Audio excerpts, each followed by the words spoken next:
À la une du journal moyen aujourd'hui sur RMC, un instant Zizou très émouvant, vous allez voir à quel point Zidane est un bon mec, Vincent. Que fera Moscato en 2039? Réponse dans 3 minutes, Vincent, tu vas savoir ce que tu fais si t'es encore de ce monde. Et puis, nouvelle rubrique, après le Champions Project, l'apparition du Ch'ti Project. Et oui, Lille. Vous êtes prêts? Vous écoutez RMC, c'est le 174e journal moyen de l'histoire du Super Moscato Show. En direct de la rédaction du Super Moscato Show, c'est le journal moyen d'Adrien Egoin. T'as ton Bermuda, tes espadrilles, Vincent? Allez, en direction le triangle. Alors question, quand on est né à Marseille, est-ce qu'on peut faire partie du triangle des Bermudas? Normalement non. Normalement non, c'est pas... Roland C'est le triangle des cagoles là. Coach Courbis est né à Marseille, mais il a entraîné Bordeaux plusieurs saisons dans le triangle. Donc passons-le au révélateur, le coach Courbis, hein, sur RMC hier, dans Manu Coach. Les uns après les autres, s'il vous plaît. Excusez-moi, Roland et Christophe ensuite. 2 secondes, et après je te promets, je vous écoute à tous les deux très attentivement. Validé, triangle des Bermudas, tous les deux, je vous bien écoute sûr. à tous Validé, les deux. validé. C'est Bordeaux, c'est quelques années à Bordeaux, ça se dit ça. Château du Haillon. Pourquoi vous rajoutez des A? Enfin, un jour, Parce que A c'est plus profond, c'est plus intime. Je voulais te le dire, je voulais le dire à Pierrot. D'accord.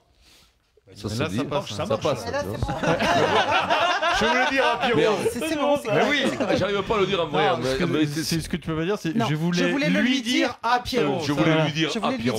Je voulais le dire. Parce que ça c'est plus lui dire. ça veut dire que je vais le chercher davantage Dans l'intimité. Ok. Je voulais lui dire à Pierrot, tu vas pas me D'accord. prendre comme Mais en si fait, je c'est ça. te prenais avec le bras. Tu Je vois, te prenais avec le bras, on parle Pierrot. avec les mains dans le sud. Et ben le A, c'est un peu ça, D'accord. c'est les gestes. Ah, avec un accent.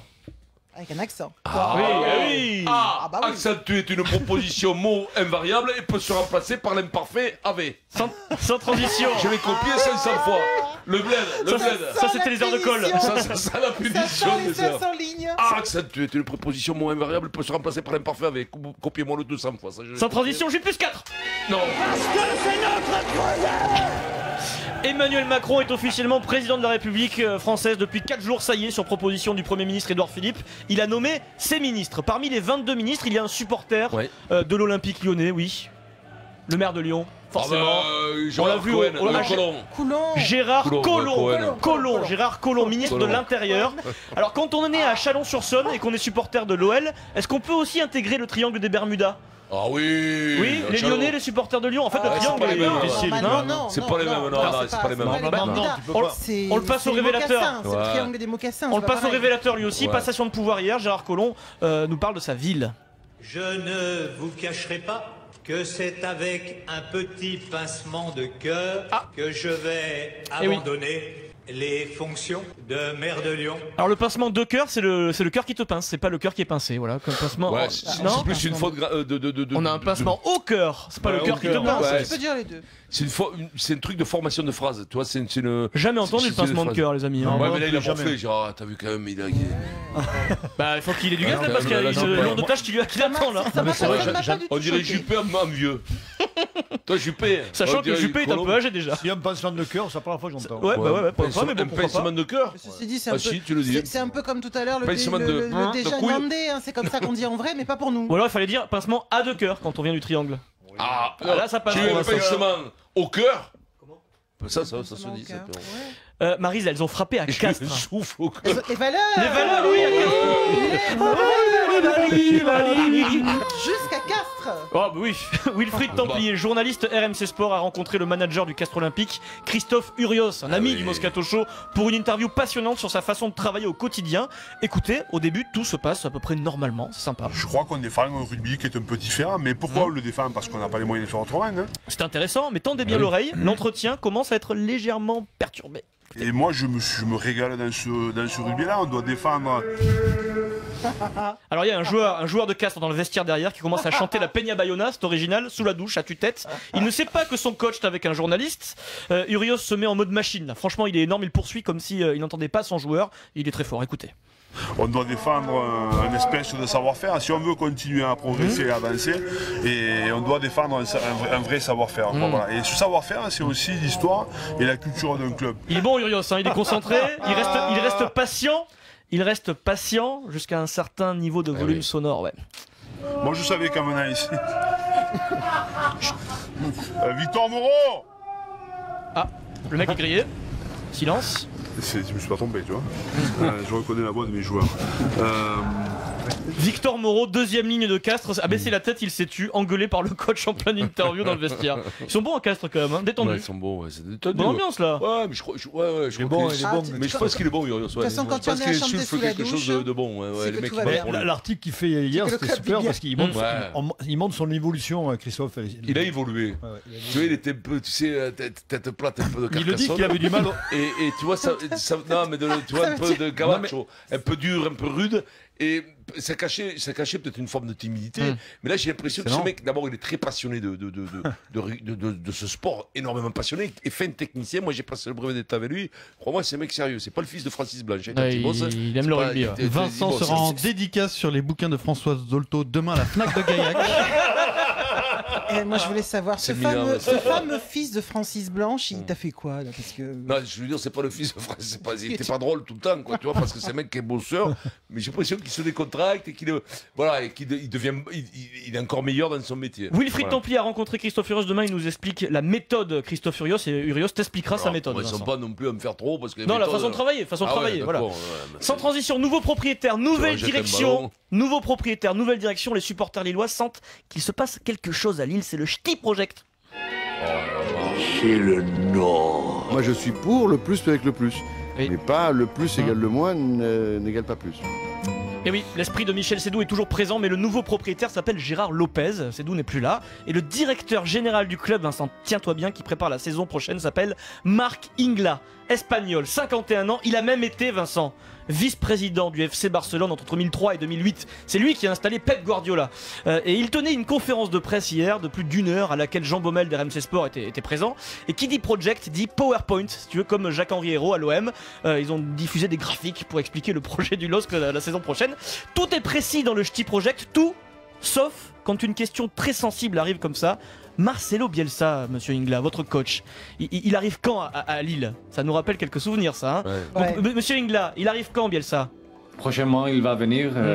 Je ne sais pas le jour juste, mais il va venir. En fait, il a un calendrier de chaque jour, peut-être jusqu'à la fin de la saison. Ouais, c'est précis. Ouais. Donc, tu sens que le directeur général tient déjà son coach, Marcelo Bielsa, que tout est professionnel et préparé.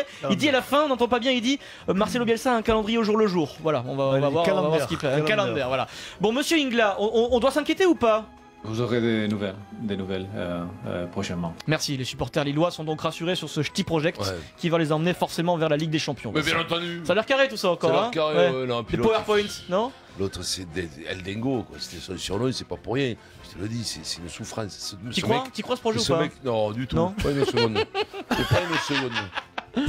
Les mecs, alors t'es le mec qui te font tableau noir de trucs, le projet. Il a bossé au Barça, le mec, il était vice-président au Barça. Au Barça, mais les cons au Barça, il y en a comme partout. Ingla au Barça, t'en as entendu parler. Marc Ingla. Tu te souviens pas que Jacques Herrero, il avait un PowerPoint où il y avait le classement du Ballon d'Or, 17 paillettes, donc on a pris le 17e meilleur joueur du monde, donc.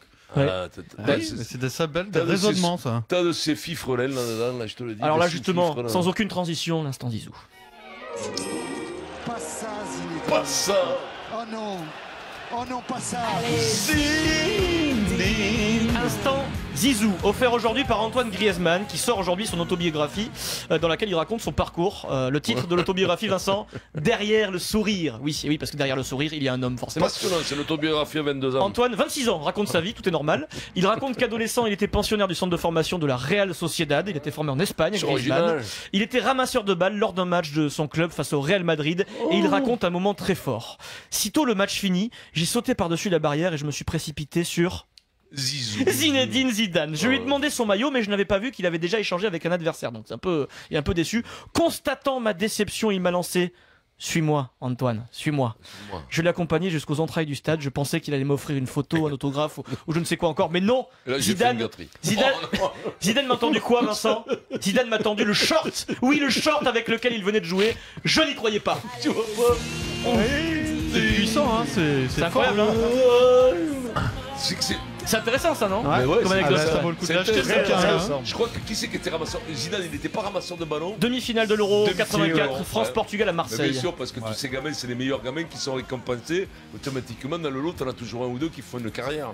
C'est ça, c'est les jeunes du club. C'est les jeunes du club, bien sûr. Tu sais que c'est bien ça, mon petit. Griezmann écrit un livre sur sa vie à 26 ans. Toi, Vincent, tu ne l'as pas encore fait. Tu auras quel âge en 2039, Vincent, s'il te plaît? 73 ans, oui. Puisque nous avions préparé cette chronique de manière professionnelle avec notre producteur Frédéric Pouillet. Fred m'a envoyé un lien sur le site Amazon, site bien connu sur lequel tu peux précommander des livres avant leur sortie. Et là, sur quoi on tombe? Sur quoi on tombe? Vincent Moscato va sortir un livre avec ce titre sympa, hein, c'est sur le site Amazon. Un homme peut en cacher un autre. Excellent. En revanche, il faut pas que vous soyez pressés puisque la sortie est prévue réellement pour commander le livre le 31 décembre 2039. Tu auras donc 73 ans, Vincent. Beaucoup de choses à nous raconter forcément.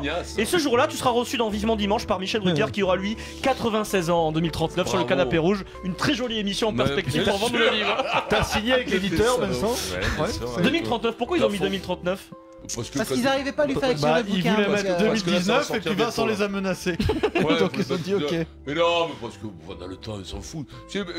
Voilà, après je file des trucs. Bloqué, quoi, tu vois. Et puis après tu le donnes dans un temps, toi tu t'y files. Non, mais c'est un peu Vincent, c'est un peu comme ces jeunes enfants de footballeurs célèbres qu'on signe au berceau en disant peut-être que dans 30 ans je l'aurai. Voilà. Non, mais de temps en temps j'envoie ma main. S'il le sort l'an prochain, je pense déjà un petit épisode parce que c'est en plusieurs parties. Donc voilà, déjà là il y en aura un qui va sortir bientôt. Ça s'appellera Les Misérables. Et puis après, je pense que ça c'est jamais fait. Le triangle des Bermudas. Le triangle des Bermudas. Et le troisième à main gauche. Je te pose la question très sérieusement, Vincent. Tu penses vraiment qu'un homme peut en cacher un autre? Ouais, un homme peut t'en cacher un autre. Dégage, toi, je te cache bien. Non, mais c'est important de répondre à cette question. Oui, on s'en fout. Oui, 2039. Bon, j'espère que vous serez tous là. 73 ans, Vincent. Je suis un peu plus vieux que toi.